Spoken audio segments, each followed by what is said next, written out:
So I want to share a little something with you about spirituality. This is some deep, deep esoteric stuff.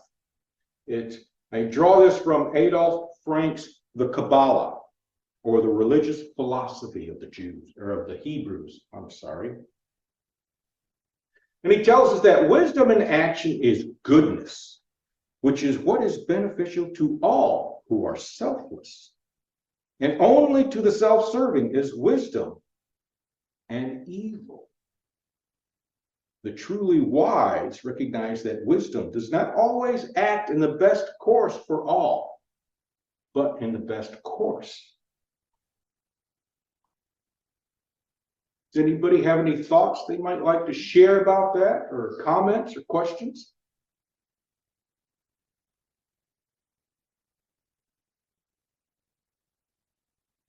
Then would like to thank you for, well, I see a confused look over here.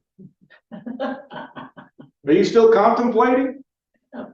Okay, you can ask a question now if you like. You don't have to wait for next week. It says, the wisdom is not always the best for all. Correct. Wisdom is just the best.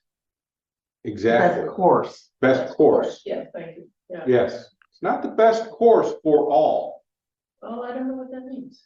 It means that not everybody will be satisfied by it, Okay, that's what I thought. Okay, I'm good.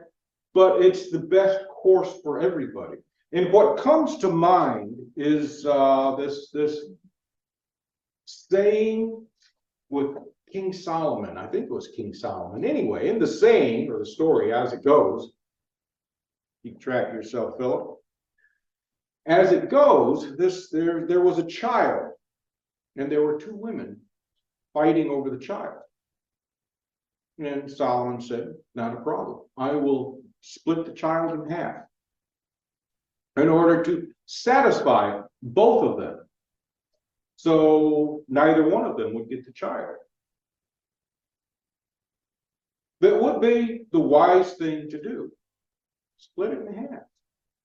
But it wouldn't necessarily be the best thing to do.